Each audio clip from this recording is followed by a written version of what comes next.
Assalamualaikum Sobat Ngeluyur, Sobat Tani dimanapun kalian berada. Jumpa lagi tentunya bersama saya Ramdan Karim hanya di channel YouTube Ngeluyur Tok. Tak lupa saya akan menyapa Sobat Ngeluyur, Sobat Tani yang ada di seluruh Indonesia, terutama yang ada di Sumatera, di Pulau Lampung, di Medan, juga Kalimantan, di Riau juga banyak. Kemudian ada juga di Aceh, di Papua, dan tak lupa juga buat Sobat Tani yang ada di NTB, Sumbawa, di Lombok, juga Sulawesi. Dan tentunya saya sangat mengucapkan banyak terima kasih atas partisipasi kalian semuanya dan perhatian terhadap saya, yang mana kemarin terdapat musibah yaitu jagung saya kemalingan. Oke, saya ucapkan banyak terima kasih atas doa-doa teman-teman semuanya, doa Sobat Tani, Sobat Ngeluyur.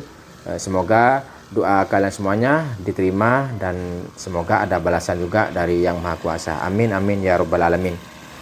Oke, pada kesempatan kali ini saya akan membahas tentang cara melakukan pemupukan daun pada tanaman jagung dari awal tanam, yaitu awal masa pertumbuhan atau fase vegetatif, sampai ke masa pembuahan atau pembungaan yang mana disebut fase generatif, sampai menjelang panen tentunya ya Sobat Tani. Dan untuk pemupukan daun yang dari awal di fase vegetatif atau masa pertumbuhan, yang saya lakukan itu dilakukan pemupukan penyemprotan daun yaitu sebanyak 3 kali.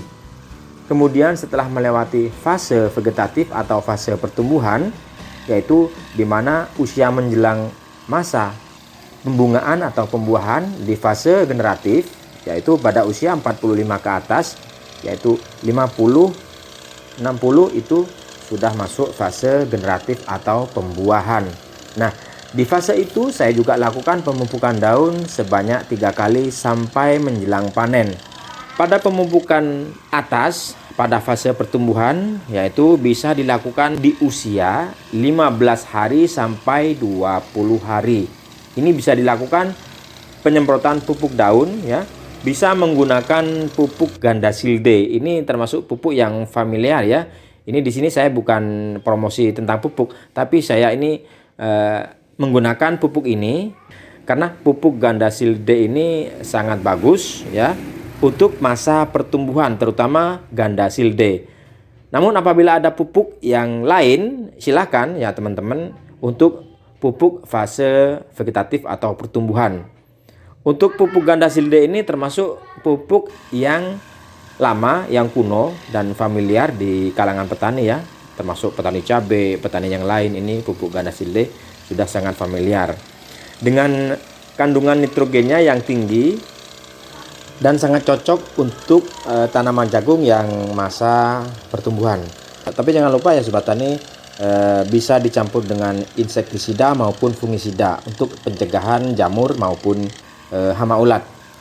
Kemudian setelah saya lakukan penyemprotan pertama, yaitu pada usia 15 sampai 20 hari setelah tanam, saya melakukan penyemprotan kedua di usia kurang lebihnya 30 sampai 35 hari setelah tanam. Nah, ini penyemprotannya pada penyemprotan yang kedua. Tetap sama, kita menggunakan Gandasilde karena Gandasilde memang khusus untuk pertumbuhan ya. Kemudian setelah kita melakukan pemupukan penyemprotan atas atau pemupukan daun yang kedua kali, selanjutnya pada menjelang pembungaan, yaitu menjelang fase generatif pada tanaman jagung, kurang lebihnya usia 45 hari, kita juga melakukan pemupukan atas atau pemupukan daun sama tetap, yaitu menggunakan Gandasilde dicampur dengan fungisida dan insektisida apabila terdapat hama ataupun gejala jamur, atau juga untuk pencegahan tanaman jagung dari serangan jamur. Nah, setelah melakukan penyemprotan pada fase vegetatif atau pertumbuhan, selanjutnya setelah jagung berusia menginjak usia 55 atau 60 hari, yang mana sudah keluar tongkol ya atau janten, maka bisa dilakukan penyemprotan pupuk daun pada fase generatif atau pembungaan dengan menggunakan Gandasilbe. Bisa dicampur dengan, saya biasanya menggunakan Gandasilbe saya campur dengan multi KMJ ya. Karena fungsi dari pupuk Gandasil B dan Multi KMJ ini mengandung unsur hara kalium yang tinggi, yang mana kebutuhan kalium, unsur hara kalium yang tinggi ini khusus untuk buah ya. Jadi ini perbedaannya daripada Gandasil D dan Gandasil B, yaitu pemupukan khusus untuk pembuahan.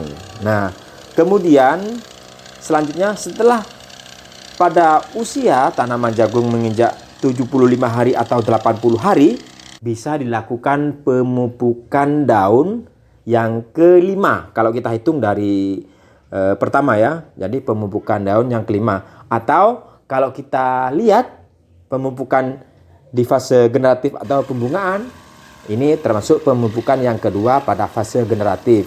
Sama tetap kita menggunakan pupuk yang berfungsi untuk meningkatkan buah atau tongkol jagung, yaitu kita menggunakan Qvita yang biru, yaitu fosfatnya yang tinggi, karena fosfat ini juga sangat berfungsi untuk bobot berat pada tongkol jagung itu sendiri ya. Bisa kita campur dengan menggunakan insektisida maupun fungisida apabila untuk pencegahan ulat dan jamur ya. Kemudian sobat tani, yang terakhir yaitu penyemprotan yang terakhir menjelang panen ya, kita bisa melakukan pemupukan ini menggunakan Multi KMJ atau Gandasil B dan dicampur dengan Gibro ya. Saya biasanya, atau sekarang ada Gibro yang baru yaitu Gibro panen. Gibro biasa juga karena asamnya gibrelat sama kandungannya ya. Jadi fungsi Gibro ini juga untuk tongkol, bobot dan berat tongkol jagung ya. Ini fungsi dari Gibro. Ini termasuk pemupukan daun yang terakhir. Kita campur dengan Multi KMJ atau dengan pupuk Gandasil B. Nah, ini pada usia kurang lebihnya 90 hari atau 85 hari. Jadi menjelang panen ya. Jadi menjelang panen kita lakukan penyemprotan ini untuk yang terakhir kalinya. Nah, sobat tani, mungkin cukup sekian ya pembahasan video kali ini tentang cara melakukan pemupukan daun pada tanaman jagung, di mana fase vegetatif dan generatif sangat dibutuhkan khusus untuk buah nanti dan meningkatkan produksi tongkol jagung itu sendiri. Semoga video ini bermanfaat buat kalian semuanya. Saya Ramadan Karim mengucapkan banyak terima kasih. Sampai jumpa di lain kesempatan. Assalamualaikum warahmatullahi wabarakatuh.